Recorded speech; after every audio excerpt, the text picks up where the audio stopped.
Ora, muito boa tarde a todos, bem-vindos a mais um evento organizado pela Inove Cluster. Começo por cumprimentar a todos os que nos acompanham nestes meios digitais, mas também quero dirigir um cumprimento especial à professora Isabel Castanheira, que nos vai acompanhar enquanto oradora neste evento, e também às colegas Susana Caio e Sara Martins, obviamente com um agradecimento extensivo a toda a equipa do Inove Cluster e do CATA, concretizado nas pessoas dos seus diretores, na doutora Natasha e no professor Moitinho.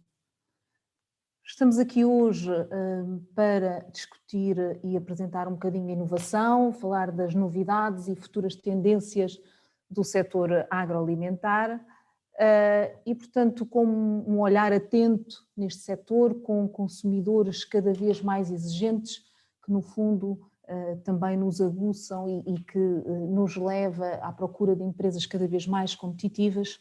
Esperamos com a sessão de hoje poder contribuir de alguma forma para este estado de vigilância do setor e das empresas do setor agroalimentar. O ano de 2020, com esta situação crítica da pandemia, foi um ano em que, de uma forma geral, os consumidores procuraram mais segurança, procuraram mais higiene nas suas experiências de compra e de consumo.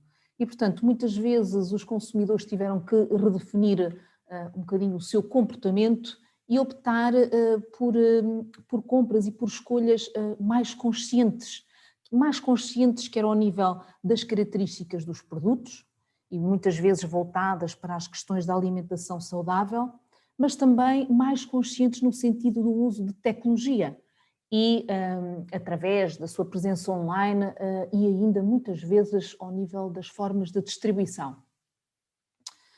E assim, neste sentido, aquilo que são as tendências de consumo para o ano que agora iniciamos, acabam por se caracterizar pela aceleração das tendências que têm acontecido nos últimos anos. E, portanto, aqui retenho e partilho-vos e convido-vos a reter três palavras-chave: a saúde, a sustentabilidade e o e-commerce. A saúde, porque há uma preocupação cada vez maior com a saúde e com o consumo de produtos mais saudáveis.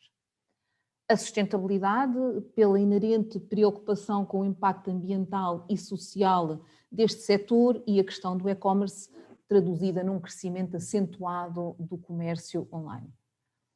Pensando e partilhando convosco em termos industriais, estamos a prever a transição do foco da produção em escala e em quantidade para um sistema mais à medida, mais personalizado e com um maior valor acrescentado. Estou aqui a referir-me a produtos mais focados na personalização e, portanto, pensando nas necessidades de grupos e de indivíduos que têm um conjunto de características muito próprias e que muitas vezes apresentam necessidades alternativas. Verifica-se também, quer ao nível do consumidor, quer ao nível da indústria, um reconhecimento da importância associada quer aos métodos de produção responsáveis, seguros e saudáveis, quer à prevenção do desperdício alimentar, quer à própria adoção de iniciativas circulares. E, portanto, isto na perspectiva do contributo para a redução da emissão de carbono. Quero também, nesta sessão de abertura, referir e falar-vos um pouco naquilo que é a digitalização da indústria e que é também inevitável. Aliás, antes de entrarmos nesta fase de pandemia, a digitalização já tinha vindo para ficar. Aquilo que fizemos agora e que acontece agora durante esta fase é que efetivamente aceleramos o processo da digitalização. E, portanto, todas as tecnologias já estão a contribuir para uma nova realidade. E, portanto, o próprio e-commerce, as plataformas digitais, no fundo acabam por contribuir para um aumento de produtividade a custos mais baixos e, portanto, isto começa a ser generalizado. Num mundo que se sente cada vez mais global, é previsível que haja aqui uma transformação e uma organização nas empresas do setor. E, portanto, há aqui 3 aspectos que as empresas acabam por ter em termos de tendências futuras e, portanto, a flexibilidade é desses aspectos e, portanto, a flexibilidade no sentido de as empresas terem a capacidade de se adaptarem rapidamente às alterações dos hábitos de consumo dos consumidores, e depois a diversificação dos próprios fornecedores e, por último, também dos próprios mercados e dos parceiros. Portanto, estes são alguns dos aspectos onde os intervenientes do setor estão certamente atentos e, portanto, e que no fundo contribuem para um futuro que se avizinha, com algumas dificuldades, mas também com uma perspectiva de promessas de grandes oportunidades para este setor. Dizer-vos também que esta sessão pretende ser uma oportunidade para as empresas do setor agroalimentar, para estarem a par daquelas que são as tendências de consumo e do lançamento de novos produtos e de forma que isto possa possibilitar a adequação da sua estratégia a um mercado que procuram. Portanto, esta é uma iniciativa que resulta de uma parceria entre a Inove Cluster, o Cluster Agroindustrial do Centro, o CATA, que é a Associação do Centro de Apoio Tecnológico Agroalimentar, e as colegas vão hoje proceder à apresentação destas tendências para o setor agroalimentar. Neste evento será também divulgado um projeto, o Projeto AFES, que levamos a cabo em parceria também com a nossa outra referida já ilustre palestrante.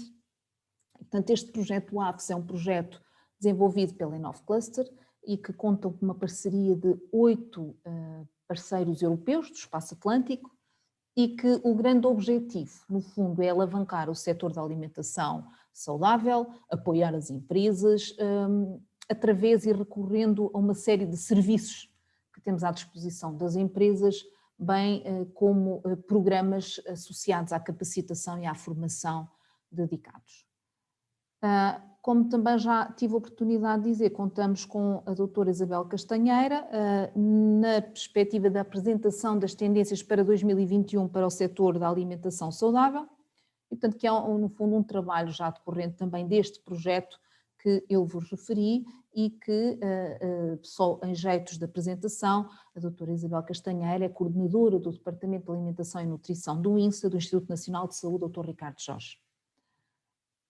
Resta-me agradecer-vos a vossa presença deste lado, agradecer também aos oradores que hoje vão estar nessa sessão e desejar-vos uns trabalhos profícuos, deixando-vos uma mensagem de esperança neste futuro que se avizinha.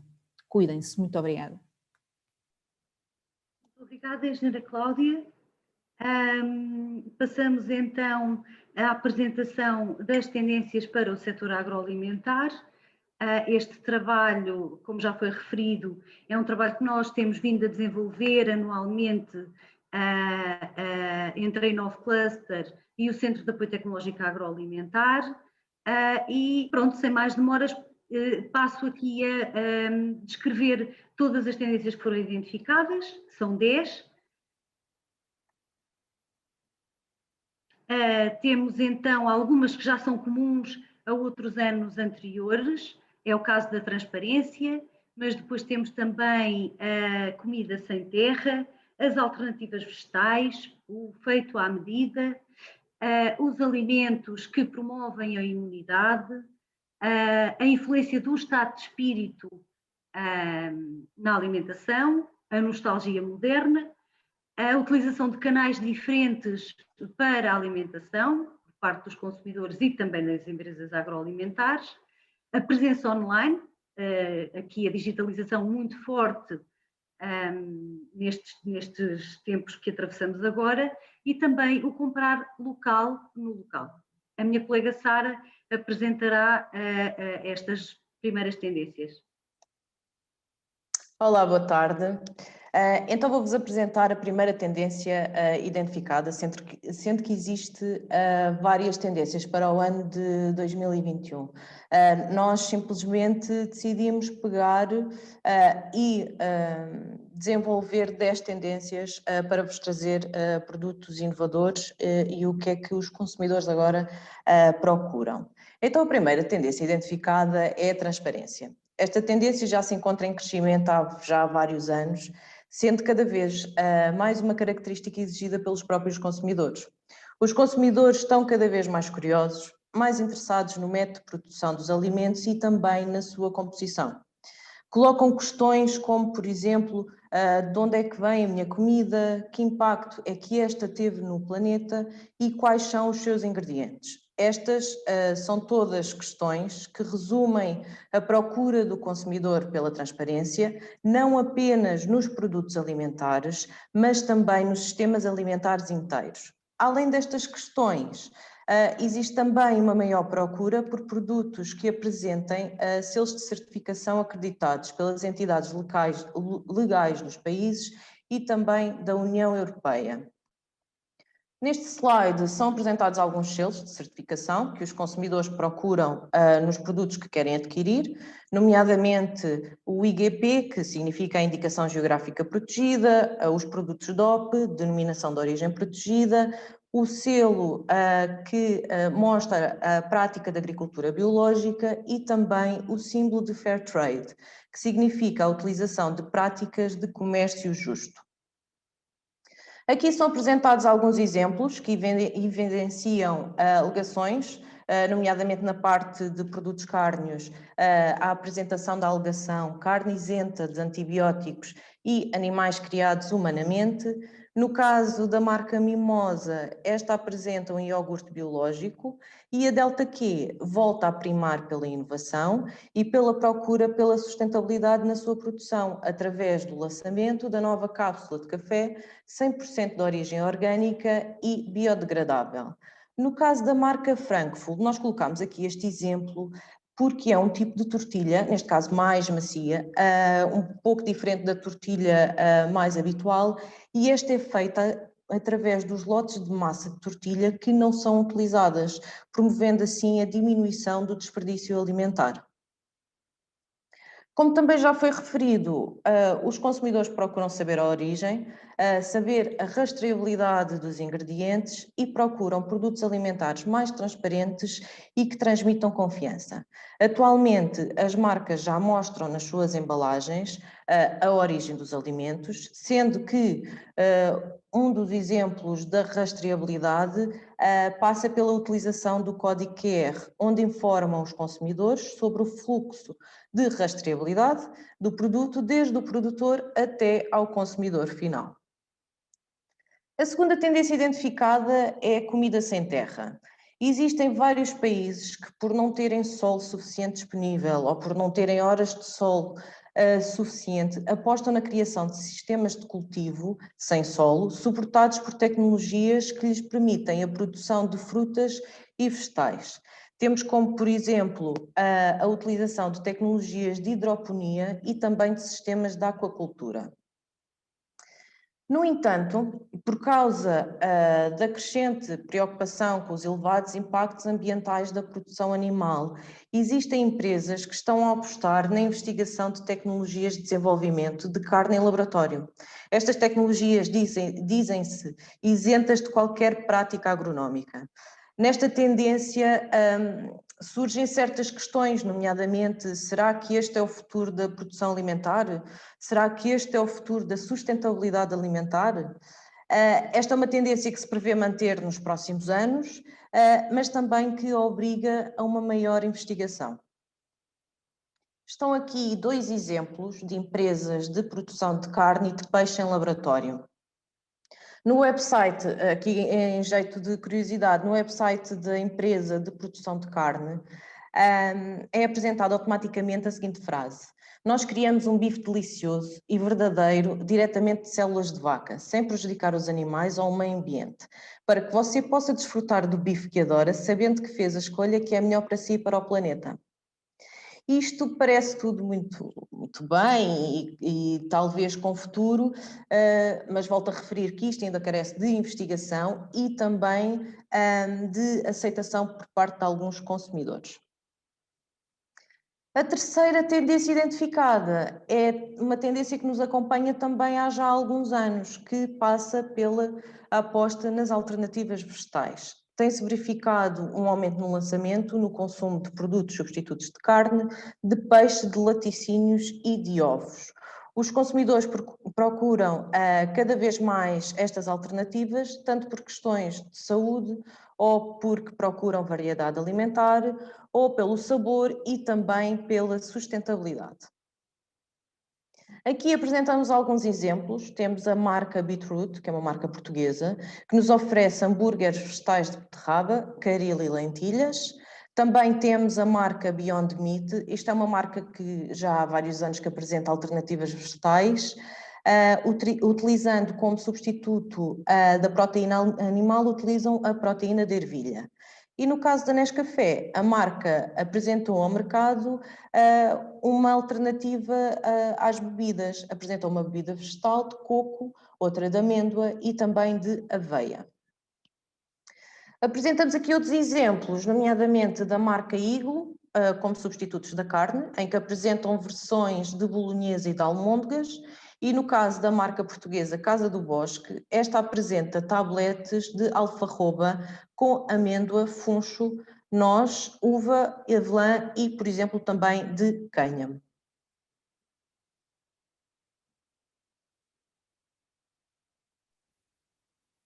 Sigo agora para a quarta tendência, o feito à medida. Isto porque, efetivamente, também como a engenheira Cláudia já referiu na sessão de abertura, a nutrição personalizada tem ganho, efetivamente, terreno junto do consumidor, especialmente no setor da alimentação saudável e do bem-estar. Os consumidores procuram ter um maior controlo sobre as suas dietas e, por causa disso, procuram efetivamente produtos que os ajudem a responder às suas necessidades individuais. Para além do advento dos produtos e do aumento dos produtos disponíveis para este tipo de consumidores e para este tipo de segmento de mercados, tem-se verificado cada vez mais e também agora por via da pandemia, que os consumidores procuram ter também o apoio das tecnologias digitais para ter um controle integrado dos registros, quer do exercício físico, quer dos seus sinais vitais e também das calorias que ingerem diariamente. Esta tendência é uma tendência que está a ser identificada como muito forte este ano e que se prevê também algumas empresas de estudos de mercado para o setor agroalimentar prevêem que se mantenha e que seja uma major trend até 2030. Temos aqui alguns exemplos, começando aqui pelos exemplos dos produtos personalizados para alguns setores de mercado, produtos que são energéticos e que se dirigem ao público que tem como alvo o exercício físico. Por exemplo, este Korean Chicken que temos aqui é um produto que dá energia suficiente, apesar de ser de digestão fácil e leve, e deve ser consumido antes do treino físico, mas, por exemplo, temos ali um outro exemplo de produtos à base de frutos secos, que são muito energéticos e dirigidos aos consumidores que fazem trekking e que fazem montanhismo, e ainda relativamente a uma das dietas que está agora muito na moda, a dieta keto, portanto com ausência total de hidratos de carbono, umas bolachas desenvolvidas precisamente sem este tipo de nutrientes. Destaco também aqui uma aposta da Nestlé, que é da marca Persona, que é efetivamente um website que permite a que os consumidores possam inscrever-se lá, colocar as suas necessidades ao nível da dieta, também algumas informações acerca de si próprios, do peso, de algumas características até de análises médicas que possam ter, e depois esta aplicação permite criar suplementos alimentares à medida daquilo que são as necessidades das pessoas para terem uma dieta mais adequada às suas necessidades e ao seu estilo de vida. A quinta tendência é relativa à imunidade.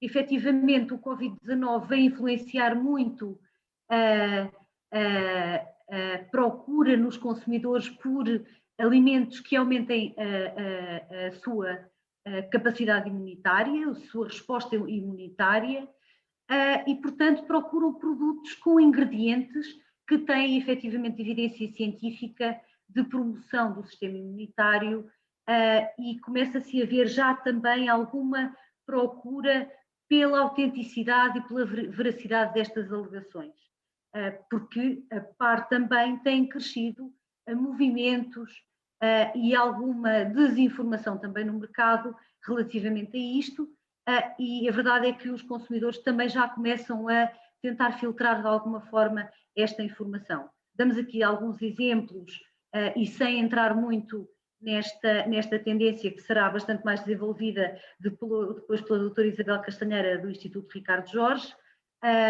Temos aqui alguns exemplos de nutrientes e características dos produtos que são mais relacionados com esta tendência, que são, claro, as vitaminas, sais minerais, antioxidantes e pré-bióticos, e também a procura por alimentos funcionais.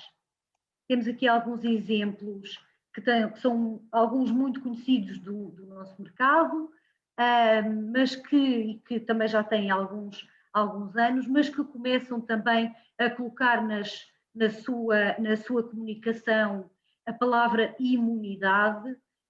Temos aqui o Actimel, temos o caso dos probióticos, por exemplo, da Activia, também uma empresa que produz kefir e que não só faz uma alegação relativamente à imunidade, mas também à promoção do microbioma intestinal, que também é uma das tendências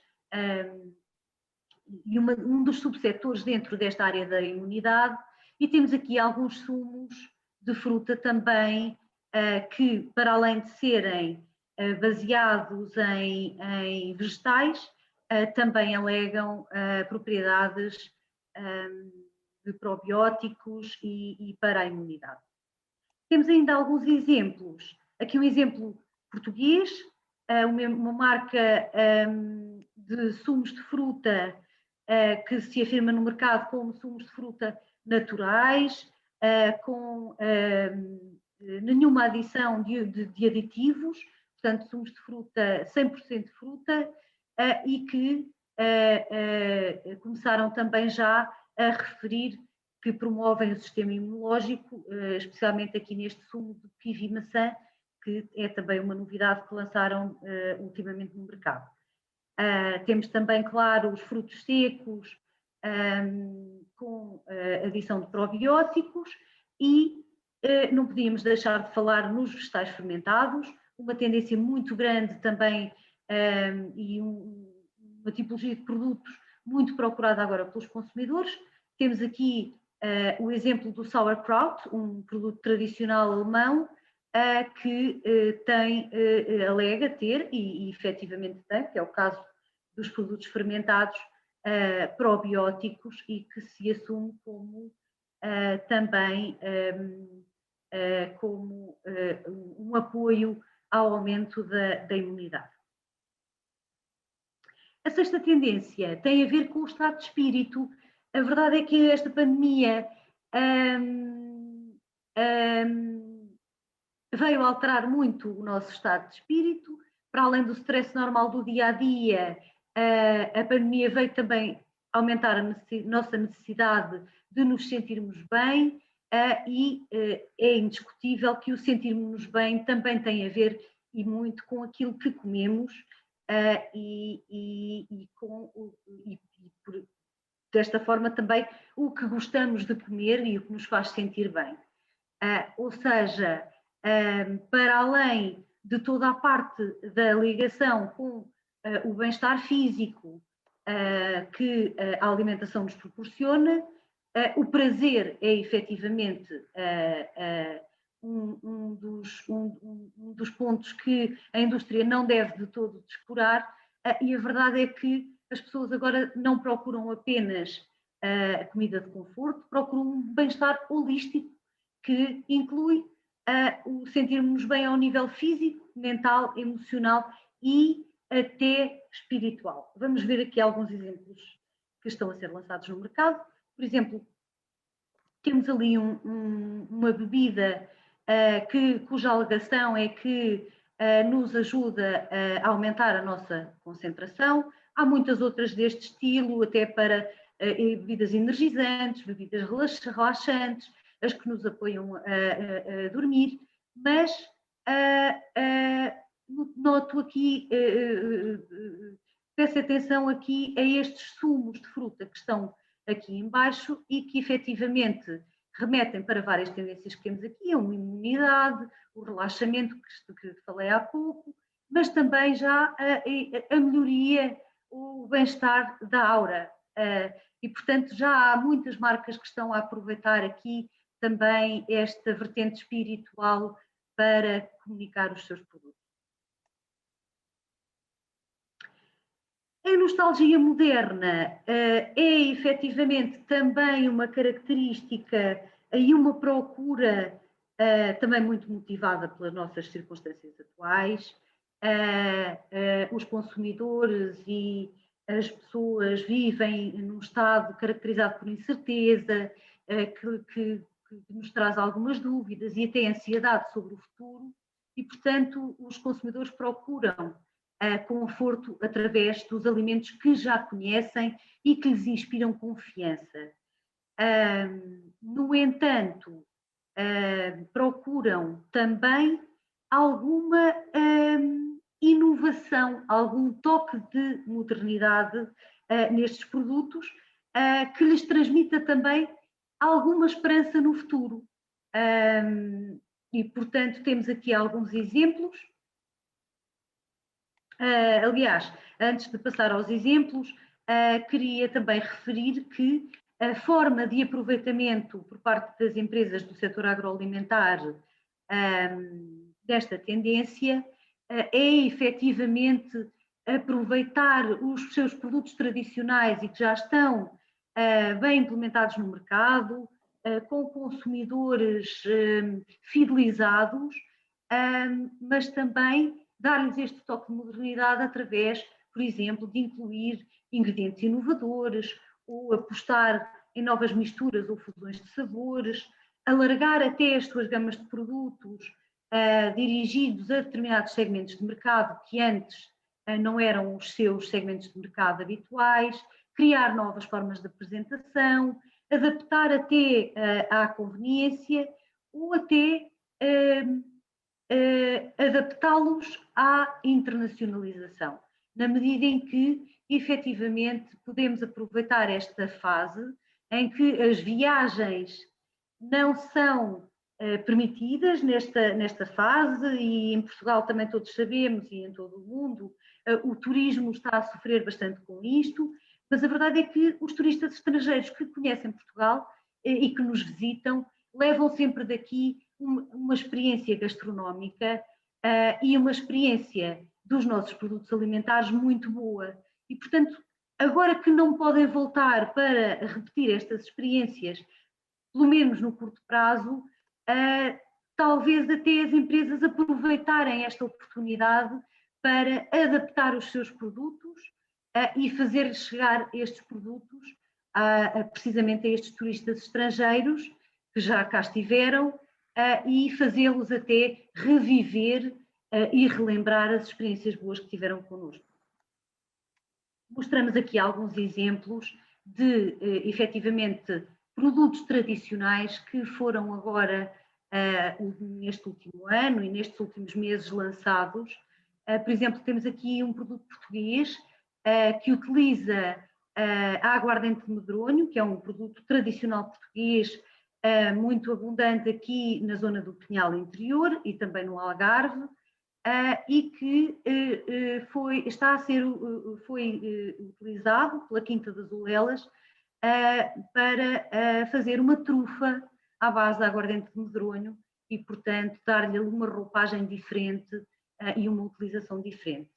Destaco também, no caso dos produtos tradicionais portugueses, a adaptação, aliás, uma criação também muito recente da empresa Casel, que produz maranho tradicional, já há muitos anos, daqui da região da Sertã, e que criou agora um maranho vegan, precisamente para chegar também a este segmento de mercado que também está em franca expansão. Com o mesmo objetivo, vemos aqui também um exemplo de um Kit Kat. A Kit Kat é um produto que está amplamente disseminado no mercado e com forte presença, tem os seus consumidores muito fidelizados e, portanto, agora lançou um produto para o segmento vegan. A nossa oitava tendência refere-se aqui um bocadinho à utilização por parte por parte das empresas do setor agroalimentar a diversos canais de alimentação diferentes. Ou seja, o consumidor aqui é que procura canais de alimentação diferentes e procura várias formas de poder chegar aos seus produtos preferidos, e daí que a presença online nas grandes superfícies, nas lojas de bairro, a continuação nos canais de comunicação tradicional e a utilização dos canais de publicitários tradicionais são tudo formas que as empresas devem apostar, devem continuar a manter e devem apostar nestas novas, especialmente no online e muitas delas até nas lojas de bairro, que era uma coisa que estava um bocadinho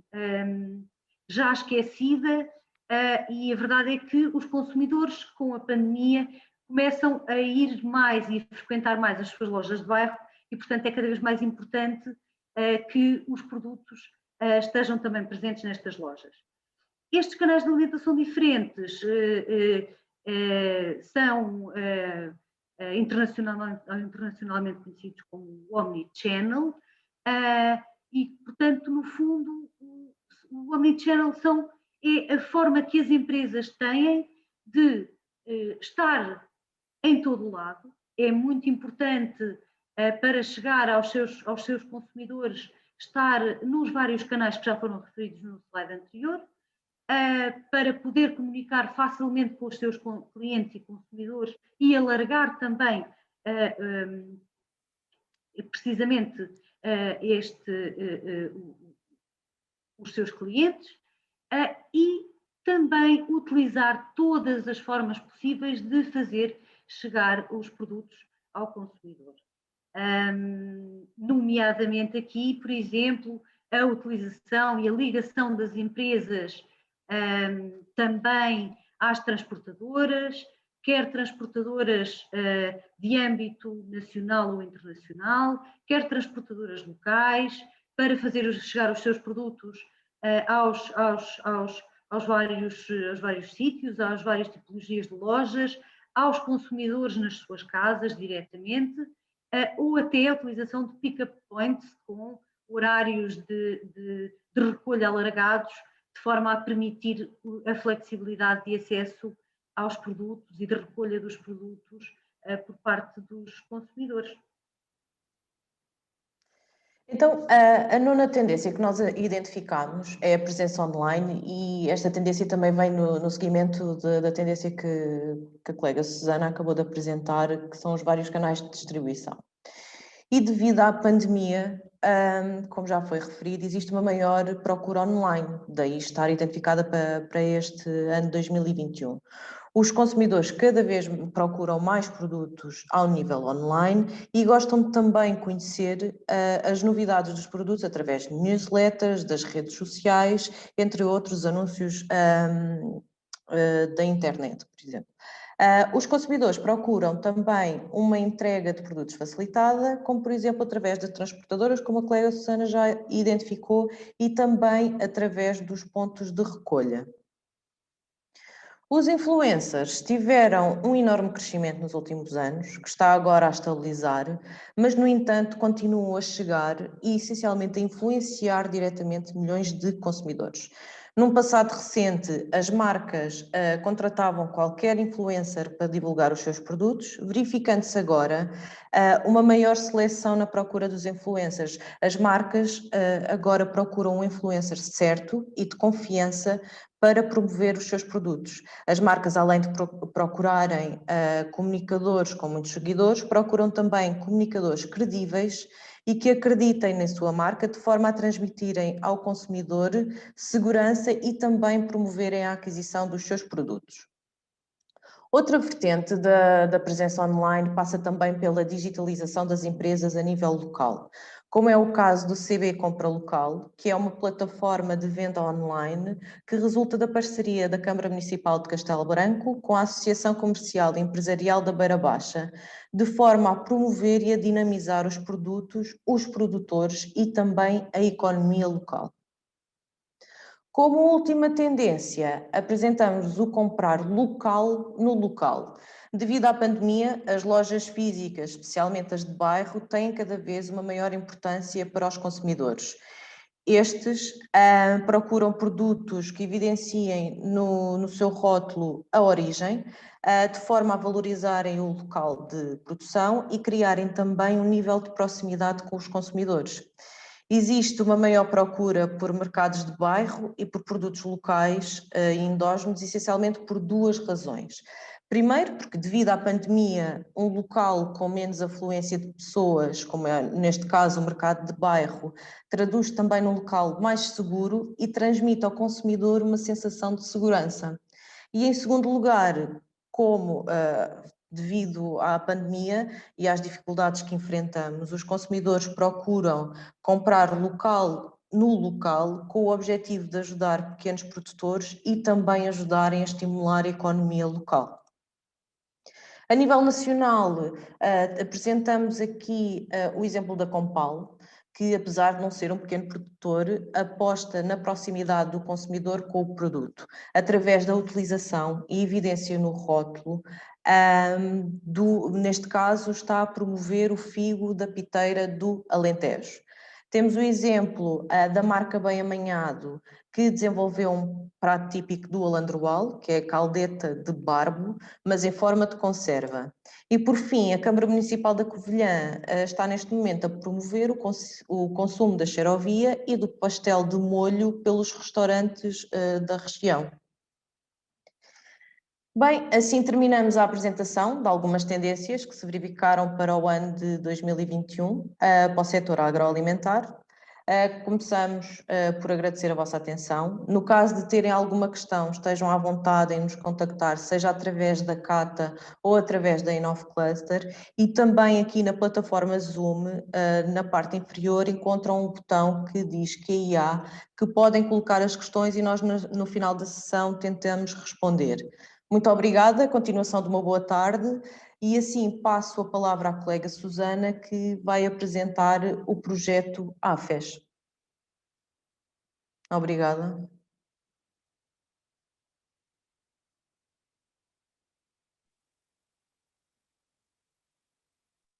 Muito obrigada. Entretanto, acho que fiz aqui qualquer coisa, espero que me estejam a ouvir. Vou tentar compartilhar aqui a minha tela com a apresentação então do projeto AFES. Vamos ver se todos estão a ver, espero eu. Sim, sim, está bom. Obrigada. Pronto, este projeto, o projeto AFES, é um projeto que efetivamente a InnovCluster está a desenvolver com o objetivo de melhorar a competitividade e o crescimento das PME, da cadeia de valor e do setor da alimentação saudável. A ideia é criar, através de um ecossistema de inovação transnacional, uma vez que este projeto tem vários parceiros internacionais.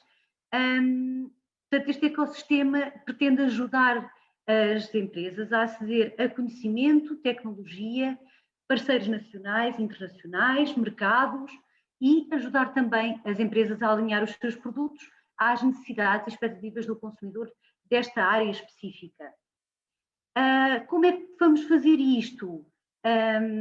Vamos, em cada país dos países envolvidos neste projeto, desenvolver um ecossistema com vários tipos de entidades em cada um dos países, quer autoridades públicas, mas também a indústria, a academia e especialmente os consumidores, para alavancar o conhecimento e podermos apoiar melhor as empresas que já pertencem ao setor da alimentação saudável ou que queiram iniciar e começar a desenvolver produtos dirigidos a este segmento de mercado. Assim, este projeto tem 3 objetivos. Um deles é aumentar a cooperação também nos setores da alimentação, da saúde e das novas tecnologias de informação, para apoiar na coordenação e na troca de informação e de experiências inovadoras e de serviços do suporte às empresas. Queremos promover o acesso a serviços avançados e personalizados de apoio à inovação na área da alimentação saudável para as empresas e também vamos promover várias ações de formação para capacitar as empresas nesta área. Claro que tem um terceiro objetivo, que é aumentar também a sensibilidade dos consumidores para a importância de uma alimentação saudável e da adoção de estilos de vida saudáveis. Quem é esta parceria AFES? Portanto, somos vários parceiros de vários países do espaço atlântico. Temos em Portugal a InnovCluster e o Instituto de Saúde Dr. Ricardo Jorge. Em Espanha, a Clusaga e a EIT Food. Depois temos a Valorial na França, a Nui Galway, que é uma universidade, e o governo do país de Gales, e também a NIFDA e a Big Innovation da Irlanda. Para vos descrever aqui muito rapidamente os serviços que a InnovCluster e também o Instituto Dr. Ricardo Jorge terão durante o ano de 2021 e 2022 disponíveis às empresas. Eles são 11 e que estão divididos em 4 grandes áreas. O apoio à cooperação para a inovação, os serviços de apoio à melhoria da inovação, os serviços de apoio ao desenvolvimento de negócio e de mercado e serviços de apoio à internacionalização. A primeira grande área, que é a cooperação para a inovação, temos 2 serviços distintos, mas que se complementam. Um deles é promover eventos de inovação que vão permitir às empresas o acesso ao conhecimento e tecnologia na área do setor da alimentação saudável e vão permitir-lhes também ter acesso a conhecimento e a tecnologia para apoio no desenvolvimento de novos produtos.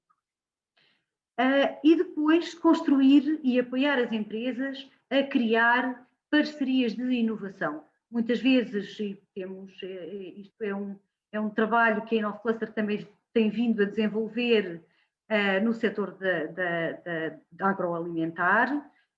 As empresas muitas vezes não têm capacidade elas sozinhas para desenvolver novos produtos e para desenvolver os seus projetos de inovação e, portanto, há que ajudá-las a identificar potenciais parceiros para a inovação, ajudá-las e criar oportunidades para reuniões com estes potenciais parceiros, apoiá-las no estabelecimento de protocolos entre as empresas e as entidades de ID e até identificar possíveis projetos que se possam desenvolver em cooperação entre as empresas e as entidades de ID para, de forma mais célere, desenvolverem os seus projetos.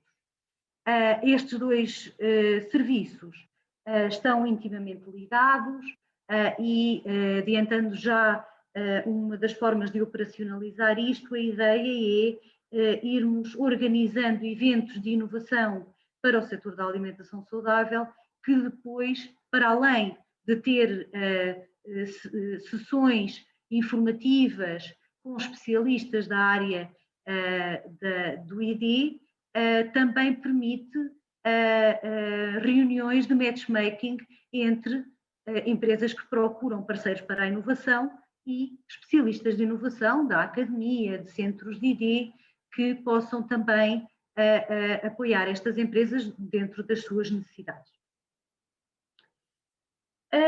No apoio à melhoria da inovação propriamente dita, temos 4 serviços. O primeiro é o apoio à investigação e ao desenvolvimento de produto e de tecnologia. Neste caso, as empresas poderão ter acesso a serviços que têm por objetivo aumentar as suas competências para iniciarem programas internos de desenvolvimento de novos produtos e terão acesso a relatórios subsetoriais desenvolvidos pela parceria e especialistas associados a nós, de apoio à inovação de produto, com revisão bibliográfica, de investigação e de desenvolvimento ao nível internacional. Depois temos o apoio à inovação. Este é um serviço que efetivamente será desenvolvido de forma personalizada para as empresas e, neste caso, as inscrições são limitadas e é um serviço em que os parceiros, juntamente com outros especialistas, providenciarão sessões de mentoring e coaching para aumentar as competências das empresas no desenvolvimento de produto e na reformulação de produtos. Depois temos também o Observatório de Tendências de Mercado e Hábitos de Consumo. Aqui as empresas poderão ter acesso a um relatório geral acerca das tendências de mercado e hábitos de consumidor no setor da alimentação saudável e terão também acesso a 4 relatórios subsetoriais que serão desenvolvidos ao longo do projeto sobre tendências de mercado e hábitos de consumo em algumas oportunidades de negócio ou subsetores da alimentação saudável que se considerem importantes ou de interesse para as empresas nas regiões de abrangência do projeto. Temos ainda um serviço de apoio ao design e ao marketing.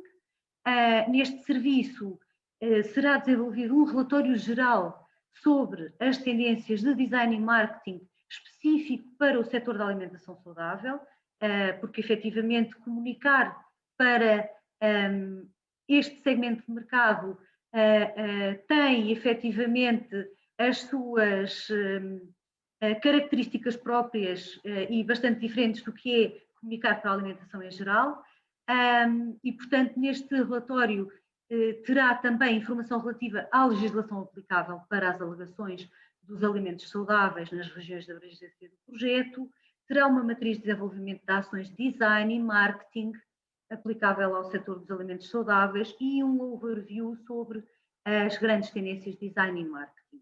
Este relatório estará depois disponível para todas as empresas que queiram aderir e participar e acompanhar este projeto. No entanto, teremos depois também, para as empresas interessadas e que mostrem interesse, a possibilidade de desenvolvimento de estratégias de design e marketing à medida para as empresas. Claro que este serviço é também limitado, será para um número limitado de empresas e, atempadamente, será depois também divulgado os prazos para as empresas manifestarem interesse para cada um destes serviços com inscrições limitadas. Relativamente ao apoio ao desenvolvimento de negócio e de mercado, temos o serviço de procura de financiamento para as PMEs e também o de apoio à preparação de propostas. O financiamento para as PMEs será feito através de uma base de dados de oportunidades de financiamento para as atividades de inovação, quer a nível europeu, quer a nível nacional e a nível regional, portanto, nas regiões do projeto. Também, de forma personalizada e à medida, haverá a possibilidade de apoiarmos algumas empresas na revisão de propostas que estejam a querer desenvolver para estas candidaturas que, entretanto, estiverem abertas. Depois, teremos também um serviço de introdução a potenciais parceiros comerciais. Basicamente, apoiaremos a identificação de parceiros comerciais, quer ao nível nacional, quer ao nível internacional, e serão organizados também eventos B2B no âmbito de outros eventos que, no nosso caso da InnovCluster, também já estamos a desenvolver pela equipa de internacionalização que muitos de vós também já conhecem. Depois, temos também o apoio ao desenvolvimento dos planos de negócio. Esta também é um serviço cujas inscrições são limitadas, portanto, apoiaremos as empresas que requeiram este serviço, quer para o desenvolvimento do plano de negócios propriamente dito, quer para a avaliação de uma ideia que tenham em vista, e também será limitado. Por último, no apoio à internacionalização, teremos também 2 serviços à disposição, também de forma limitada para as empresas que se queiram inscrever e que tenham interesse. O primeiro é o desenvolvimento de estratégias de internacionalização à medida, e o segundo é o desenvolvimento de relatórios com informação acerca de mercados internacionais que as empresas tenham interesse e que estejam dentro da sua estratégia de internacionalização e que tenham interesse em conhecer melhor. Portanto, estes são os serviços que o projeto AFES terá disponíveis durante 21 e 22 para as empresas do setor da alimentação saudável e outras que queiram iniciar-se e ter novos produtos dirigidos a este segmento. E brevemente haverá mais informações, quer no site do projeto, quer no site da InnovCluster. De qualquer forma, para as empresas que ficarem interessadas em saber mais informações para já, uma vez que também ainda não abrimos as inscrições para cada um destes serviços, podem sempre enviar-nos um e-mail para o geral@innovcluster.pt com o assunto AFES Serviços. Que serão depois respondidas à medida das nossas possibilidades e também terão logo informação sobre a calendarização relativa a quando sairão estas calls, estas convocatórias para estes serviços. Relativamente às ações de formação para desenvolvimento de produto para o setor da alimentação saudável, temos aqui disponíveis para as empresas 4 programas de formação que têm por objetivo ajudar as empresas a desenvolver e lançar produtos no mercado da alimentação saudável, e estes 4 programas são Tendências de Consumo e Conhecimento de Mercado, que é um dos programas transversais, e depois Gestão do Ciclo de Vida de Produto, o Programa de Desenvolvimento de Mercado e o Programa de Desenvolvimento de Produto. Estas formações estão comuns e disponíveis a todas as empresas das regiões do projeto, têm por objetivo capacitar as empresas para o desenvolvimento de novos produtos e foram desenvolvidos por especialistas da indústria agroalimentar, com experiência quer na inovação do produto, quer no segmento da alimentação saudável. Estes programas de formação estão relacionados entre si, foram concebidos num sistema de formação baseado em módulos flexíveis, que oferecem uma série de ferramentas de formação, como webinars, manuais, guias, templates, checklists e outras ferramentas, e está organizado numa sequência lógica que vai desde o conhecimento de mercado à geração de ideias, ao desenvolvimento de conceito e produção e até ao lançamento do produto no mercado. Os participantes podem seguir todo o programa de formação ou selecionar os módulos individuais nos quais tenham interesse. Todos estes módulos todos estes programas e cada módulo vão ser disponibilizados em diferentes fases ao longo de 21 e de 22 e estarão também, esta informação será sempre depois divulgada no site do projeto AFES, nos canais de comunicação normais da InnovCluster. Falando aqui só muito rapidamente sobre os módulos que constituem cada um dos programas de formação. Portanto, o primeiro programa, que é Tendências de Consumo e Conhecimento de Mercado, contém estes módulos que vemos aqui, que são transversais a todas as fases de desenvolvimento de produto e fazem também eles parte de todos os outros programas de formação, dos outros 3 programas de formação que já vimos.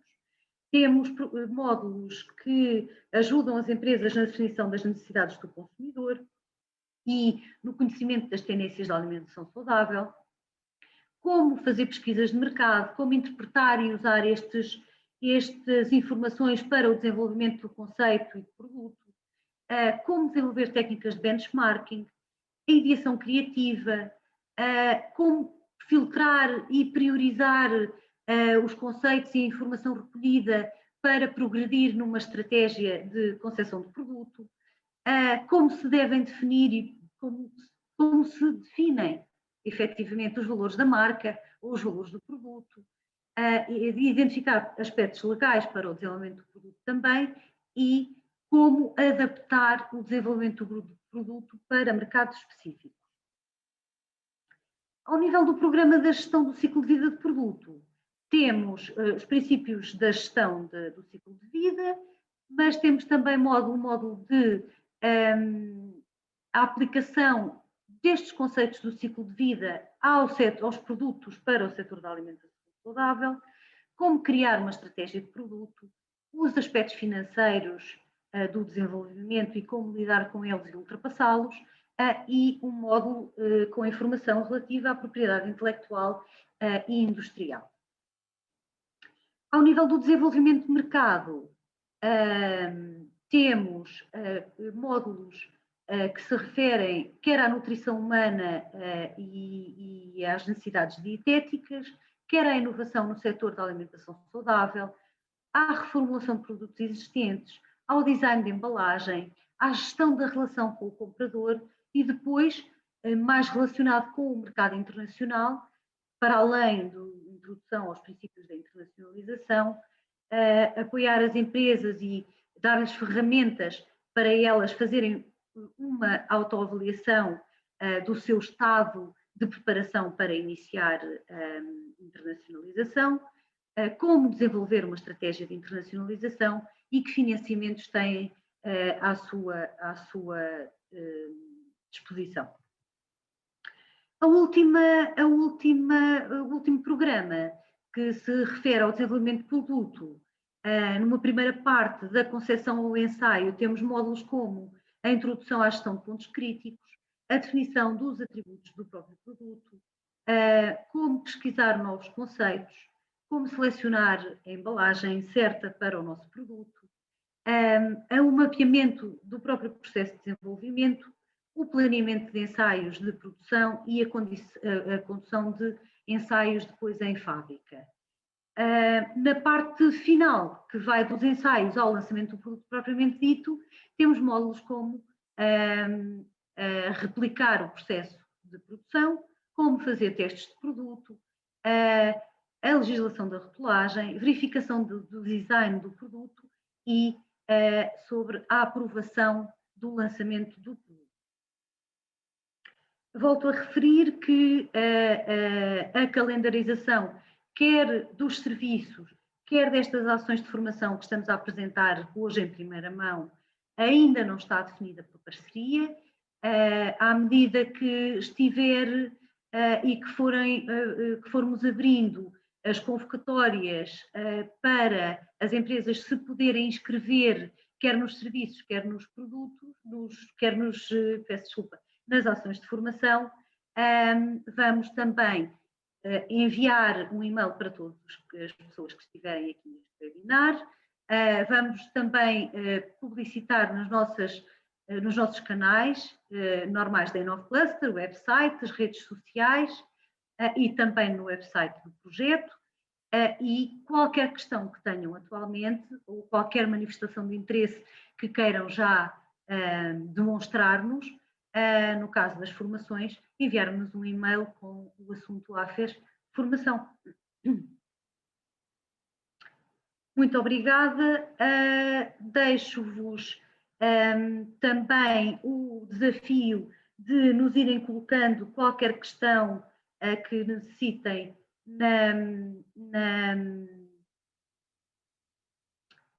no botão QIA que temos aqui embaixo na plataforma Zoom.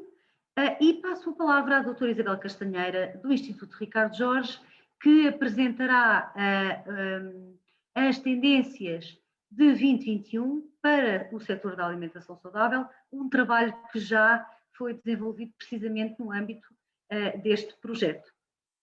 Doutora Isabel. Muito obrigada, doutora Susana Caio. Em primeiro lugar, eu quero agradecer à engenheira Cláudia Domingos, da InnovCluster. Depois quero agradecer também às restantes colegas, à Susana Caio e à Sara Martins, por nos terem convidado, e depois também aos colegas da CATA e a todos os participantes. O nosso muito obrigada por estarem a assistir e por o interesse que têm no nosso trabalho. Eu acho que estão a ver, não? Ainda não. Ok. E agora, então? Agora sim. Pronto. Então, as tendências, nós temos aqui vários aspectos, os colegas focaram diversos aspectos. Eu vou agora aqui só falar do setor da alimentação saudável. E porquê?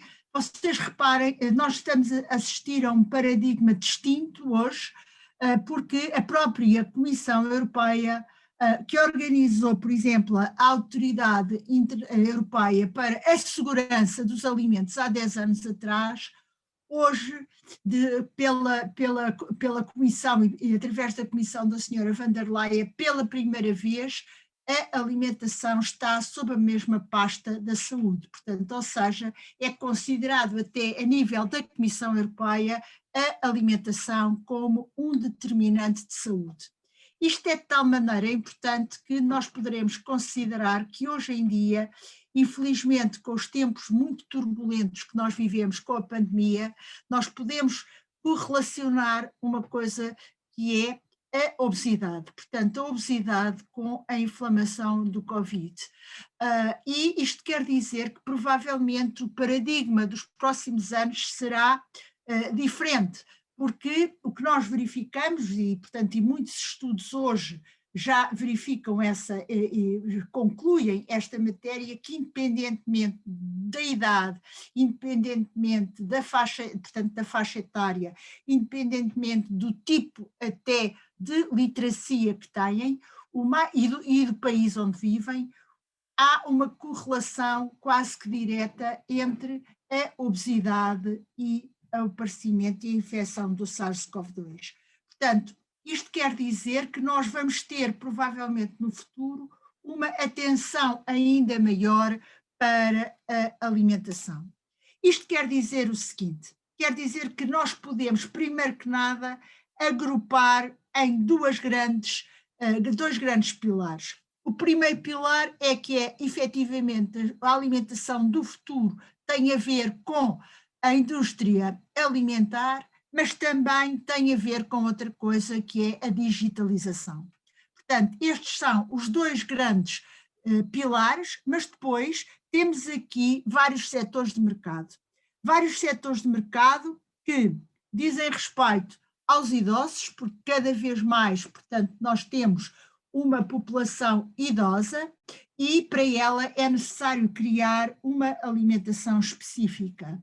Depois temos outro grupo de crianças e portanto, que são as crianças e porquê? E aqui vamos ver à frente a grande importância da segurança alimentar em termos das crianças, mas também da obesidade. Mas, depois, para o grande setor, portanto, do grupo etário entre os 18 portanto, e os 65 anos, nós vamos ter aqui quatro importantes. A primeira é a hidratação, é o microbioma, portanto, é a saúde dos intestinos, a questão da imunidade, que como eu referi há pouco, portanto, nós vamos provavelmente ter muitos mais vírus que aparecem agora e do qual, portanto, nós temos cada vez uma procura maior, e depois a questão da sustentabilidade, que os colegas já falaram, e a questão, portanto, de uma mudança novamente de paradigma, que é a passagem cada vez mais de uma proteína, daquilo que hoje se chama uma dieta flexitária, portanto, ou seja, em que há uma mudança de comer menos carne ou comer menos peixe e passar para comer mais alimentos à base de proteína. Mas aqui, se nós quisermos olhar depois numa perspectiva de nutrientes, porque digamos que a base da alimentação saudável está aqui no seu perfil nutricional, nós vamos ver que há nutrientes que são específicos e no caso, efetivamente, da proteína vegetal, como eu vou explicar à frente, portanto, nós temos grupos específicos, que são o caso dos aminoácidos, no caso da imunidade, que é a vitamina C e a vitamina D, portanto, no caso dos probióticos são as bactérias, no caso da hidratação são cada vez mais os edulcorantes sem efeito nocivo, e nas crianças os alimentos seguros, portanto, ou seja, sem açúcar, sem micotoxinas ou sem arsénio. E depois, no caso dos idosos, temos também aqueles nutrientes que hoje em dia já se sabe que têm uma influência grande nas doenças cognitivas e nas doenças de degeneração cognitiva, como é o caso, portanto, das neurodegenerativas, como é o caso da vitamina B12, dos folatos, do selênio e do ômega 3. Portanto, este tipo de nutrientes tem portanto, os alimentos giram à volta deste tipo de nutrientes. E agora eu, portanto, punha aqui os novos alimentos que são apresentados, quais são as tendências, os resultados que nós temos, portanto, da EFSA, da Autoridade Europeia para a Segurança dos Alimentos, como nós podemos verificar. Portanto, há uma diminuição das misturas complexas e há um aparecimento cada vez maior do alimento em si e, portanto, também aquela matéria que costumavam chamar que são os alimentos locais, portanto, cada vez mais há junto da EFSA uma tentativa de alegações nutricionais e alegações de saúde com este tipo de alimentos. E depois, portanto, também as misturas mais simples ou as substâncias, portanto, que há uma redução desde de 2000 portanto, ou seja, de 2017 para 2018. Reparem que, portanto, a diferença que existe de um lado para o outro. Outra coisa também muito importante é a tendência de alimentos que são novamente também submetidos à EFSA, como nós verificamos em 2018, e portanto estes dados são os últimos dados que nós temos, em 2018 há uma tendência enorme, como eu dizia, dos alimentos à base de plantas, depois também há de micro-organismos e, portanto, de fungos. Aqui, por exemplo, os cogumelos é uma coisa que aparece imenso. Portanto, há produtos modificados e volta a aparecer aqui, portanto, uma coisa importante que é a estrutura, portanto, e aquela comida de laboratório que é vulgarmente conhecida, portanto, e que são as modificações estruturais. Portanto, esta é, digamos que, a grande tendência da Europa e dos alimentos, portanto, daquilo que é apresentado à EFSA para aprovação. E a aprovação não é uma coisa tão simples como se possa, portanto, poder pensar. Portanto, são realmente, como veem, há aqui um conjunto portanto, de parâmetros. A primeira é naturalmente a identificação, isto tem imenso a ver com a autenticidade, hoje em dia, portanto, a autenticidade é uma parte muito importante também do que é submetido à EFSA. As especificações, portanto, ou seja, a parte química, que está ou não está regulamentado com os limites legais, o processo de produção, e portanto aqui aparece normalmente o HACCP, a informação nutricional, a informação da composição, portanto, como veem que é a parte mais complexa, portanto o uso já foi usado, se não foi, e portanto o propósito, a alergicidade também, e portanto também os estudos que nós chamamos do ADME, que são a excreção, a biodisponibilidade e portanto a falta de dados sobre isto não se pode apresentar hoje na EFSA uma coisa deste tipo. Portanto, depois temos informação que é importantíssima, a informação de toxicologia, portanto, que tem a ver com os estudos in vivo, in vitro e depois com os estudos humanos, e, portanto, como veem, esta complexidade do que é e que aparece no mercado e sobretudo para os mercados. Por exemplo, eu posso dizer que hoje em dia 70% dos produtos produzidos na Europa giram dentro da Europa e que requerem este tipo de aprovações. Depois temos os alimentos funcionais, que efetivamente há uma grande, portanto, há um crescimento. Eu trago aqui algumas informações sobre o aspecto e o impacto económico desta matéria, e nós podemos, como eu vou mostrar nos slides seguintes, e nós podemos prever que atinja uma expansão entre 2020 e 2025 de mais ou menos 7%. Portanto, esta expansão quer dizer que é efetivamente os alimentos funcionais, que, reparem, a época dos suplementos ou a época da comida do laboratório é efetivamente um aspecto, mas depois há todo o outro da gastronomia que está cada vez mais ligada, e nós vemos hoje muitíssimo relativamente aos alimentos funcionais a importância que tem também a parte da gastronomia, a parte do conhecimento. Um amigo meu que trabalha em Bilbao, onde, como sabem, há um desenvolvimento enorme da comida, sob o ponto de vista também científico, dizia-me que ele trabalha na universidade e um chefe de um restaurante com 3 estrelas Michelin era um grande cliente dele, porque tinha a sua horta e depois queria ir analisar os alimentos que cultiva na horta sobre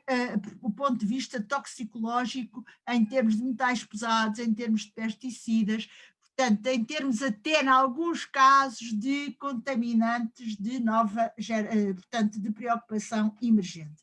Portanto, isto efetivamente, portanto, temos aqui, e há aqui estes aspectos, portanto, o risco da doença, que é cada vez mais e que é muito procurado até, por exemplo, os Estados Unidos têm um grande papel nesta matéria por causa das companhias seguradoras, portanto eles desenvolvem muitos projetos para diminuir, para aumentar a prevenção, mas há outra coisa que nós também não nos podemos esquecer, e isto é crucial, quer dizer, embora nós possamos ter um produto e o produto possa ser completamente muito bom sob o ponto de vista nutricional, se ele hoje não tiver uma coisa que todos nós já conhecemos, que é o user-friendly, ele não vai ter uma boa aceitação por parte do mercado e, portanto, esta é outra preocupação que a indústria alimentar deve ter. E eu trago-vos aqui uma aplicação, que é uma aplicação simples, mas que hoje, com os dados tão simples como sejam os dados da rotulagem, qualquer pessoa no seu telemóvel pode fazer a sua monitorização diária, portanto, dos alimentos que ingere, não da exposição a contaminantes, mas sim da quantidade de nutrientes que tem, e as empresas, a única coisa que têm que fornecer àquela base de dados são os seus dados, ou facultar os seus dados de rotulagem. Esta é uma das aplicações, é imensa, mas quer dizer, é uma aplicação que eu, por exemplo, aqui nesta aplicação, eu tenho, por exemplo, as tabelas de composição de alimentos, cá está a sopa do INSA, mas eu podia ter, por exemplo, a TACO brasileira, ou se eu quisesse, se estivesse na Holanda, tinha esta aplicação em holandês e também, portanto, no meu smartwatch. Portanto, isto... E reparem, em termos de analíticos, isto não quer dizer que seja precisa de ser um produto muito especial. O que ele precisa é efetivamente de estar suportado nos dois pilares e, sobretudo, no pilar da digitalização. Portanto, outra coisa é efetivamente a questão dos rótulos. Hoje em dia, portanto, os rótulos, através da leitura dos rótulos e destas aplicações, qualquer pessoa que está no supermercado pode saber quais são as calorias, mesmo que não esteja lá, ou mesmo que os rótulos sejam muito pequeninos, ela consegue saber, consegue imediatamente ver qual é o perfil nutricional para macronutrientes que estes alimentos têm, desde que tenham o seu código de barras. Portanto, isto hoje em dia são grandes desafios para a indústria alimentar. Agora, portanto, em termos dos alimentos para idosos, eu posso-vos falar aqui de um trabalho que nós estamos a fazer e de um projeto que nós temos, que é um projeto subsidiado por a FCT e que reside numa coisa simples, ou seja, simples ou complicada. Portanto, hoje sabe-se que a dieta mediterrânica tem um papel importante também na redução daquilo que nós chamamos as placas beta-amiloides, e que são aquelas que são as responsáveis pelo surgimento do Alzheimer e do Parkinson. Então, portanto, nós temos aqui há dois alimentos, nós escolhemos aqui dois alimentos que são muito ricos, é o caso da cavala e o caso da quinoa, que são uns ricos em selênio e em vitamina B12 e ômega 3, que é o caso da cavala, e depois a quinoa, que é uma vitamina B9, portanto, que são os folatos. Isto, nós temos que desenvolver este alimento, tendo em consideração, por outro lado, também a textura e o sabor, portanto, fácil e apelativo para uma fácil deglutinação. Mas, por outro lado, também temos que produzir uma embalagem que seja uma embalagem apelativa e, sobretudo, dedicada ao tipo de camada ou de faixa etária que este alimento se dedica, que é efetivamente para os idosos. Outra coisa importante relativamente à alimentação infantil é a questão da obesidade infantil. Nós hoje temos imensas crianças, mas Portugal tem tido um papel muito importante e de relevo, mesmo até com fracos meios, e tem portanto, que é a redução da obesidade infantil. E todas aquelas pessoas que fornecem hoje, para todas as indústrias que fornecem hoje para as escolas, sobretudo para o mercado das escolas, é fundamental que efetivamente sigam os requisitos da Organização Mundial de Saúde, porque as escolas são, hoje em dia, há uma grande força dentro da Direção-Geral da Educação para cada vez mais alimentos com baixo teor de gordura. E, portanto, nós temos conseguido efetivamente reduzir o excesso de peso nas crianças portuguesas entre os 6 e os 9 anos. Portanto, esta é também outra tendência ou outro grande, reparem que eu aqui estou a falar de grandes faixas de mercado, não é? Outra coisa importantíssima é a reformulação dos produtos.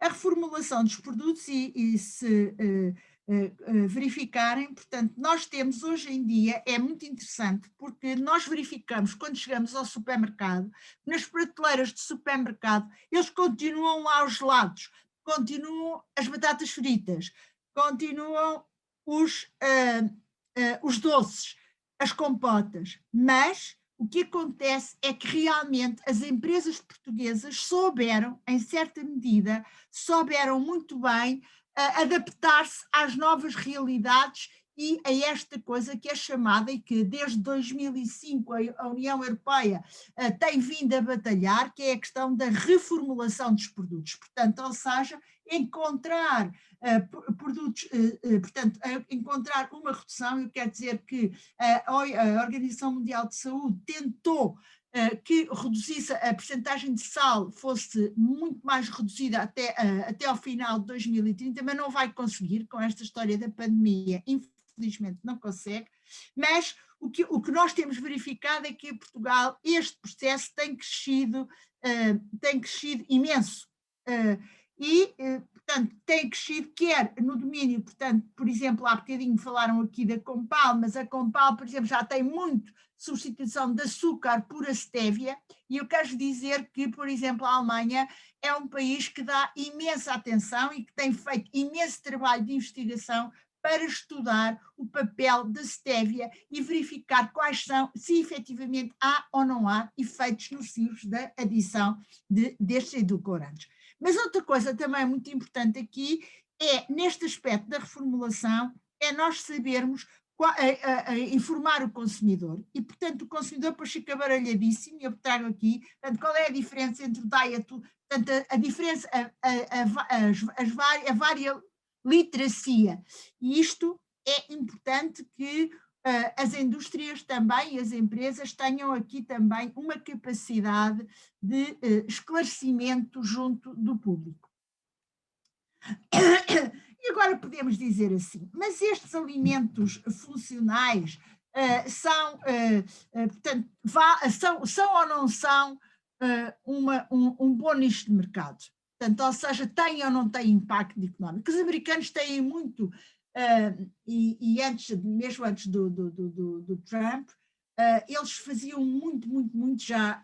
Eu lembro-me que no ano 2000 eles estudavam, quando apresentavam um projeto que era subsidiado pelo governo, eles tinham que apresentar o impacto económico. Por exemplo, eles desenvolviam kits para medir o colesterol, eu lembro-me disto, e o que acontece é que eles tinham que provar quantas mortes aconteciam se eles não tivessem uma medição harmonizada do colesterol. E, portanto, hoje em dia, estes dados que eu trago aqui são dados que têm a ver com os disponíveis, e são os disponíveis que estão no mercado americano, e, portanto, reparem, é previsto que o mercado global de produtos de saúde tenha um crescimento de 7% nos próximos anos, ou seja, estamos a falar até 2025. Agora, é esperado que entre 2020 e 2027 vá ocorrer um aumento do mercado global de 23% para o microbioma, portanto, ou seja, para o mercado dos probióticos. Outra coisa muito importante que é também, e que as colegas também já falaram, que é a questão dos alimentos fermentados. Portanto, provavelmente irá haver uma taxa de crescimento de mais ou menos 8,4% até 2023. Pois o mercado probiótico deve de atingir uma taxa de crescimento mais pequena, mas até 2026, portanto 4%. Outra coisa muito importante e que tem a ver também com o microbioma é o mercado da fibra alimentar. Portanto, e ao contrário daquilo de que as pessoas possam pensar que o pão é, por exemplo, um produto perdido, não é. Portanto, os produtos de panificação têm que ser reformulados, têm que, portanto, aparecer, e tem sido um grupo muito dinâmico, mas há aqui, nós depois iremos falar outra vez, duas coisas muito importantes. Uma é o aumento das fibras alimentares, portanto, o aumento das fibras, portanto, à base da aveia, sobretudo, e, portanto, por exemplo, dos cogumelos dos beta-glucanos, que são extremamente importantes também. Portanto, as fibras alimentares são muito importantes e também prevê-se, reparem, que se prevê um crescimento de 12,5% entre 2020 em 5 anos. Portanto, ou seja, se nós formos ver, quer dizer, ou seja, é metade do microbioma, mas porque ele também faz parte, está incluído, mas é a segunda mais elevada depois do mercado dos alimentos para o microbioma. Portanto, eu chamo a atenção que este tipo de impacto económico em Portugal, nós não temos tanta... as universidades não estão tão desenvolvidas, não estão tão atentas e não estão sensibilizadas para esta matéria, mas, por exemplo, a economia americana e a economia alemã dá muita atenção a este tipo de tendências e de impacto económico dos novos, e a australiana, de impacto económico de novos produtos. Agora vamos ver quais são os impactos económicos do microbioma. Portanto, ou seja, o que é que nós temos? Nós temos aqui, o que vai acontecer é que nós temos um conjunto de situações que sabemos hoje que o microbioma vai, através da melhoria, é impressionante. Eu lembro-me de que há 2 anos atrás, eu assisti a um congresso em que eles mostravam o microbioma de uma pessoa que tinha estado o dia inteiro a comer só kéfir, e era impressionante porque o panorama do microbioma era, sobretudo, uma só bactéria, e, portanto, era impressionante, quer dizer, o gráfico só aparecia uma categoria de bactérias e, portanto, da microbiota intestinal. Hoje em dia, portanto, também se sabe que esta microbiota intestinal também vai influenciar muito as doenças degenerativas, como seja o Parkinson. Isto, obviamente, tem a ver com o quê? Tem a ver depois com o transporte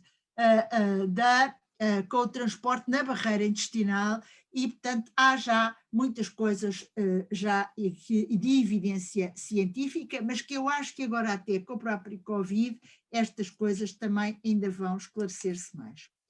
Relativamente à imunologia, portanto, nós também, como eu disse, houve um aumento no interesse de ingredientes do reforço imunológico, por aquilo que todos nós sabemos, e, portanto, a vitamina C e também há as vitaminas A, a C, a D e a E.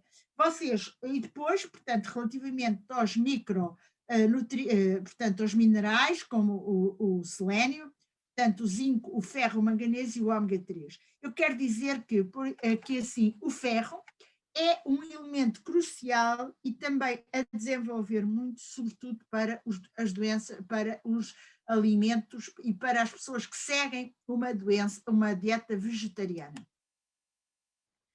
Agora, nós vamos dizer assim, há uma mudança fundamental no paradigma hoje.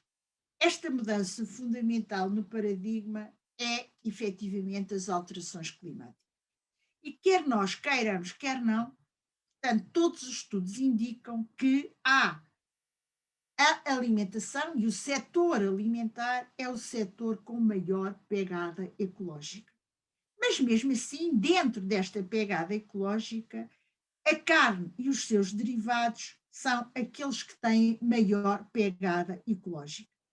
E, portanto, hoje em dia, como estas coisas até já estão em bases de dados, hoje há uma grande tendência e uma grande adesão a essas dietas. Mas, quer dizer, nós temos que estar muito atentos, porque é uma tendência de mercado e não é só de moda, é uma necessidade que nós temos com as alterações climáticas e com, portanto, aquilo que se está a passar no nosso planeta. Em Portugal, nós temos a mesma coisa, portanto, nós temos aqui, portanto, os resultados, há uma pegada ecológica alta. Eu peço, e portanto, é interessante verificar aqui que Castelo Branco tem uma pegada, portanto tem baixas, quer dizer, é alta, mas mesmo assim é um bocadinho baixa em Castelo Branco. Depois temos aqui, portanto, outra coisa muito engraçada, em que efetivamente o chocolate, para além do bife, o chocolate é o que tem a pegada ecológica mais elevada. E hoje em dia também se pergunta muito o seguinte: se uma dieta boa para o coração é uma dieta boa para o coração da terra. Se, por exemplo, eu posso comer, o que é melhor? Eu comer um abacate ou comer uma melancia? Isto é uma pergunta que se coloca. Hoje em dia, efetivamente, nós sabemos que a melancia é um fruto com imenso valor nutricional e que, portanto, tem uma baixa e uma fraca pegada ecológica, enquanto, por exemplo, o abacate tem uma pegada ecológica muito alta. Outra coisa que nós temos aqui, que portanto, que são os substitutos da carne, como eu dizia, portanto, é muito importante. Nós fizemos muitos estudos no Ricardo Jorge e também já incluído neste projeto, que é o perfil de aminoácidos. Portanto, hoje em dia, eu posso-vos dizer que os grandes gurus dos Estados Unidos não conseguem avaliar a qualidade de uma proteína, por exemplo, se não tiverem o seu perfil de aminoácidos e, portanto, jogam em termos do perfil vegetal, portanto, da proteína vegetal ou da proteína animal, como o perfil de aminoácidos. Nós fizemos isto em Portugal também, portanto, publicámos agora, e tem, portanto, para uma panóplia enorme de alimentos e que está disponível também na internet.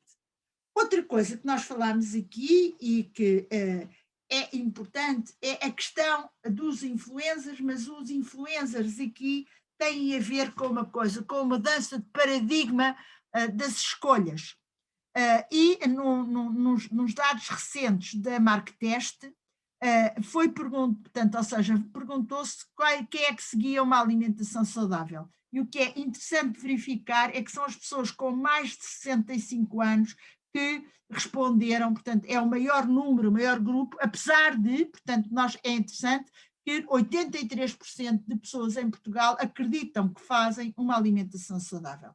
E é por isso, não é, que essas pessoas fazem uma alimentação saudável que nós hoje vemos as grandes cadeias de supermercados a modificarem completamente a sua abordagem ao consumidor. Por exemplo, se nós agora formos ver quase todos os dias, nós, por exemplo, vemos a Auchan com um chamamento relativamente ao sistema imunitário, um dia é o mirtilo, outro dia é o kiwi, outro dia são os citrinos, e, por exemplo, o Continente à roda da alimentação, engraçadíssimo, aquele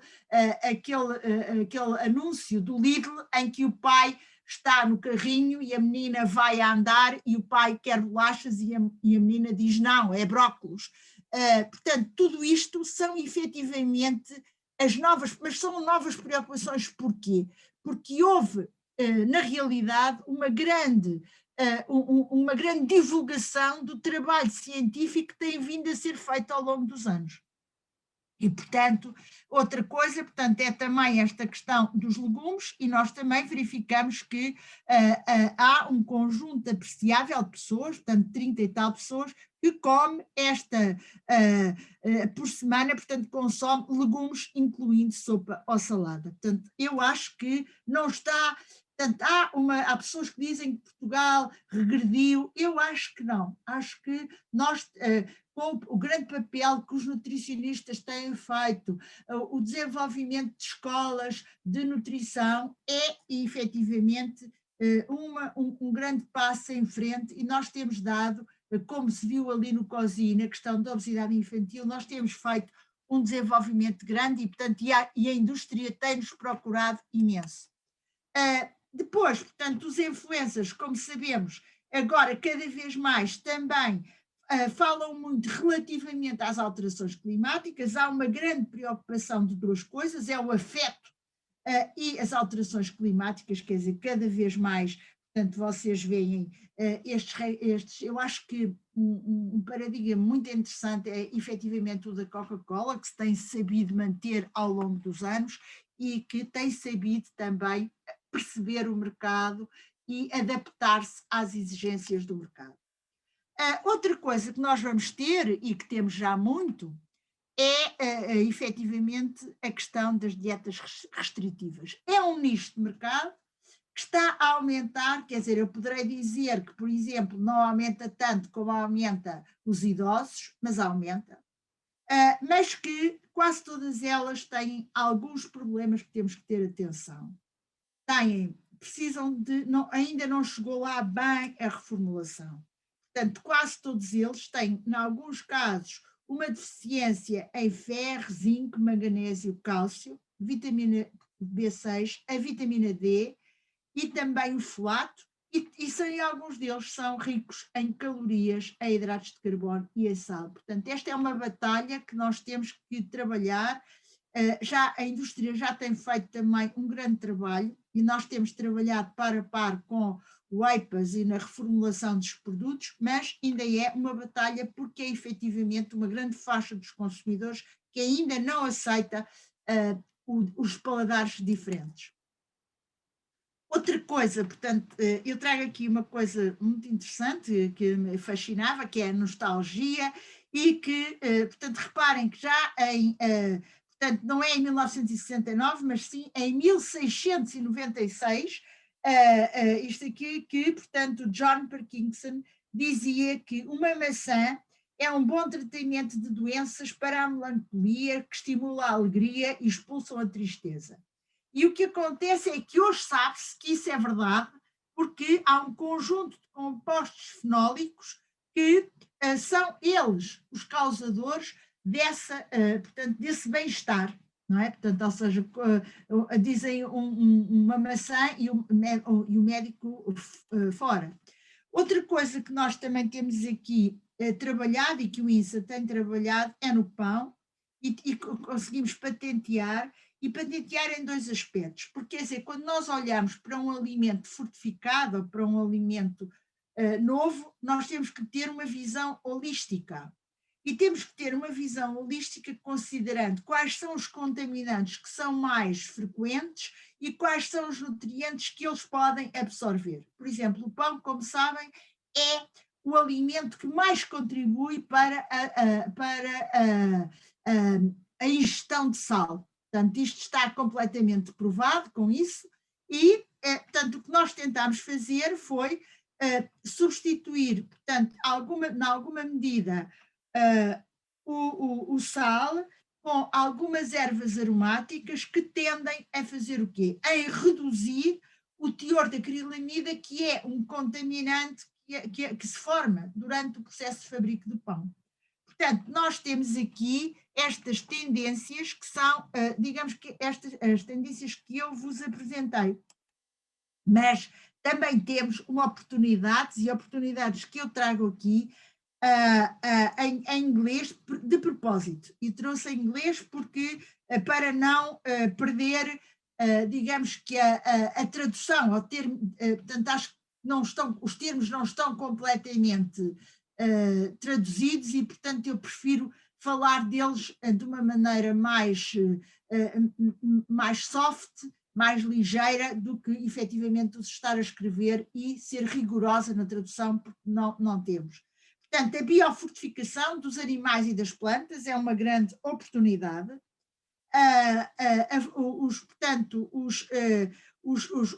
Os alimentos fortificados também. Esta coisa aqui assim, portanto, que eu disse, que é, portanto, os alimentos digestivos, portanto, a questão da imunidade, a imunologia, a nutrição personalizada, que eu não trouxe aqui, porque exige a nutrição personalizada, que já foi falada aqui muito bem, mas que efetivamente também exige testes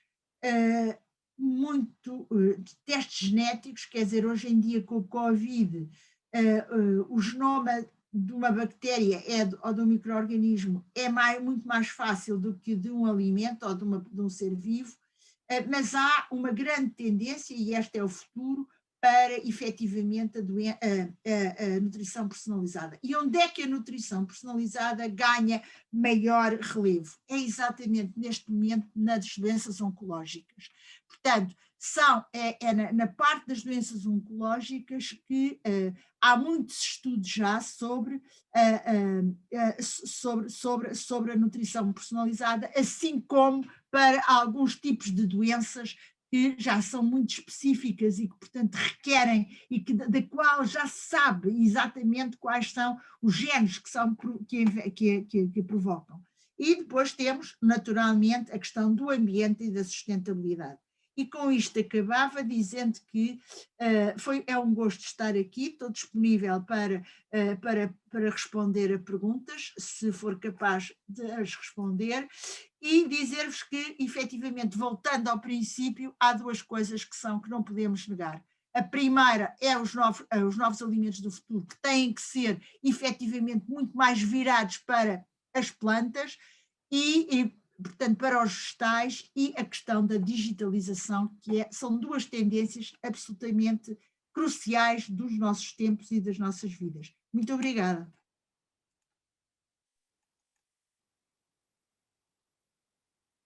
Acho que não sei se posso deixar de partilhar. Doutora Isabel, muito obrigada. Já deixei de partilhar ou ainda não? Não, agora já está, já deixou de partilhar, sim. Muito obrigada pela sua apresentação, foi muito esclarecedora e muito incisiva nos temas que são efetivamente a sua especialidade e do trabalho do Instituto Ricardo Jorge nesta área da alimentação. Queria agradecer a todos os participantes resistentes que, apesar de nos termos alargado aqui um bocadinho no tempo, ainda continuam connosco, e dizer-vos que passávamos já aqui para as respostas às questões que nos foram sendo colocadas, mas antes disso, pedir-vos para responderem a um inquérito que vai aparecer aí agora num pop-up nos vossos ecrãs, relativamente à vossa satisfação em relação ao nosso webinar. Entretanto, enquanto respondem e nos fazem este favor de responder, eu vou respondendo também já aqui a algumas questões que nos foram colocadas. As primeiras duas têm a ver com o acesso quer à apresentação, quer às apresentações que foram aqui mostradas, quer ao próprio webinar. Dizer-vos que a InnovCluster está a gravar este webinar e que, assim que possível, ele estará disponível no canal de YouTube da InnovCluster. Nessa altura, nós vamos também divulgar o vídeo, que o vídeo está disponível nas nossas redes sociais, e por e-mail enviaremos a todos os participantes que se inscreveram neste webinar, quer o link para, de novo, visualizarem este webinar se tiverem interesse, e as apresentações também que foram aqui disponibilizadas hoje. Doutora Isabel, por acaso não lhe perguntei se podemos disponibilizar a sua apresentação? Sim, não tenho problema. Pronto, e portanto serão enviados a todos os participantes que se inscreveram para os e-mails que colocaram exatamente no formulário de inscrição. Depois, responder aqui relativamente às condições de acesso ao projeto AFES, nós teremos efetivamente mais informações brevemente. Estamos agora a terminar os formulários de inscrição, quer para os serviços, quer para as ações de formação. Esperamos ter isso o mais brevemente possível, quer no site do próprio projeto, quer depois nos sites de cada um dos parceiros, da InnovCluster, do Instituto Ricardo Jorge e dos outros parceiros internacionais.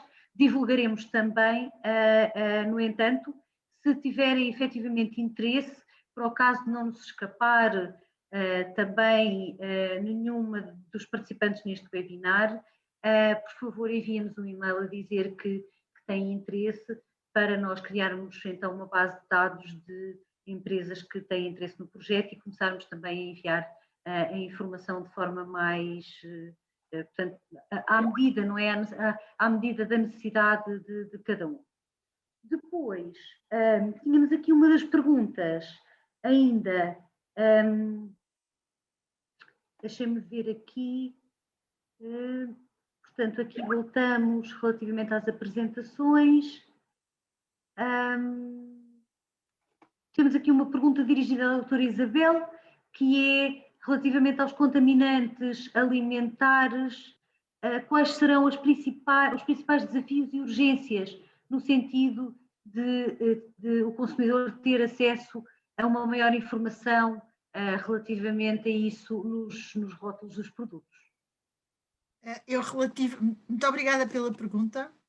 Em primeiro lugar, não há, relativamente ao, quer dizer, o que há, por exemplo, é gluten free, portanto, há este tipo assim de coisas, não há uma rotulagem pedida para esse tipo de contaminantes, mas há bases de dados que estão disponíveis, quer na EFSA, quer na Organização Mundial de Saúde, sobre os contaminantes, e também há portanto, há uma coisa que se chama Estudos de Dieta Total, que está disponível também nos sites franceses e num site chamado Eurofir, que podem efetivamente encontrar a partir daí bases de dados sobre os alimentos. Portanto, ou seja, qual é a tendência, por exemplo, do pescado, quais são os contaminantes que ocorrem mais, portanto, pode encontrar isso na Organização Mundial de Saúde, pode encontrar isso na EFSA, pode encontrar isso, portanto, nas agências, na ASAI francesa, tem belíssimos estudos sobre isso, e até, portanto, tem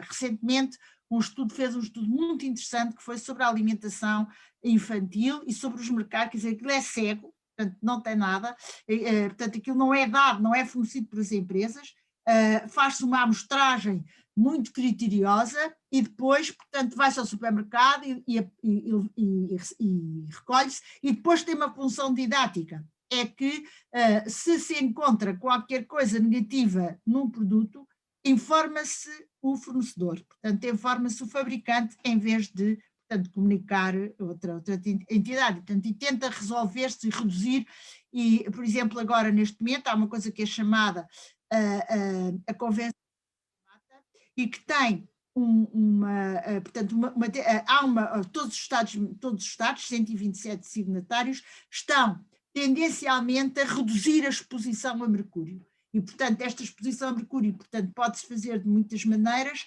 e uma delas é, por exemplo, até mesmo na aquacultura, é através de enriquecimento de selênio. Portanto, quer dizer, ou seja, resumindo, EFSA, Eurofir e a Organização Mundial de Saúde podem encontrar lá os contaminantes. E também no site do INSA.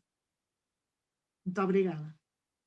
Muito obrigada. Tínhamos aqui também ainda uma outra questão que creio que é dirigida a mim e à colega Sara Martins e que tem a ver com como é que os empresários e os pequenos produtores conseguem fazer chegar os seus produtos a todos estes canais de alimentação. Imagino que estaria a falar no Omnichannel. Eu aí dava já uma chega, não sei se depois a Sara quer complementar, mas aqui há também um grande esforço atualmente ao nível da União Europeia e também dos programas de financiamento portugueses, que é apoiar as empresas, nomeadamente as empresas pequenas, na utilização ou na criação de circuitos curtos de comercialização. Porque efetivamente também o senhor que faz esta pergunta refere aqui como é que os produtores pequenos podem diminuir o custo dos intermediários, não é? Até chegar ao consumidor. Nesta ótica, efetivamente, há já algumas iniciativas regionais, locais, até setoriais, para os circuitos curtos de comercialização. No entanto, a nível particular para cada uma das empresas, a presença online é precisamente uma das coisas que pode efetivamente ajudar através da criação de um website ou até da utilização de redes sociais, através de uma loja online. Agora, por exemplo, o Facebook também tem um marketplace que pode ser também utilizado e que é uma ferramenta gratuita para as empresas, e também, eventualmente, o próprio produtor ou a própria empresa agroalimentar pequena fazer algum contacto direto também com as lojas e mercearias locais de bairro, da sua proximidade, em que há já muita abertura. Se antigamente as mercearias abasteciam-se normalmente nas grandes empresas dos grossistas, não é? Agora também já há muitas mercearias que gostam e preferem negociar com as empresas agroalimentares pequenas para ter produtos locais nas suas próprias prateleiras. Não sei, Sara, se queres acrescentar aqui alguma... Não, acho que acrescentaste tudo, falaste do marketplace do Facebook, eu só acrescentaria também, há um tipo de loja no Instagram. Nós, por acaso, aqui em Castelo Branco, como eu falei nas tendências, temos a sorte de ter um apoio incrível da autarquia, que criou, em parceria com a A5B, uma plataforma de forma a ajudar os produtores locais, e é por aí, é o que referiste. Muito obrigada. E pronto, acho que finalizamos aqui as nossas questões. Também já estamos aqui com o tempo já bastante excedido. Agradecemos a todos os participantes que se mantiveram aqui conosco. Agradecemos também a participação de todos os oradores. Algumas perguntas que possam ainda estar por aqui, nós responderemos depois por e-mail, serão encaminhadas para o orador que mais indicado, e responderemos também por e-mail, está bem?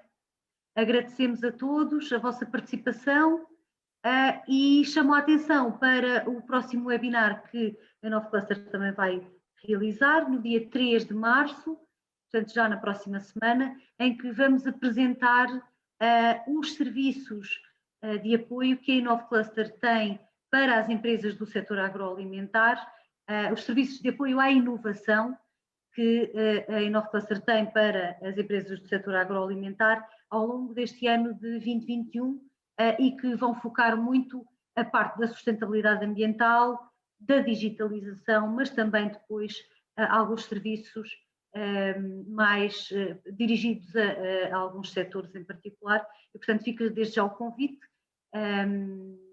Brevemente sairão também a comunicação sobre ele e o link de inscrições. Muito obrigada a todos e o resto de muito boa tarde. Boa tarde. Boa tarde.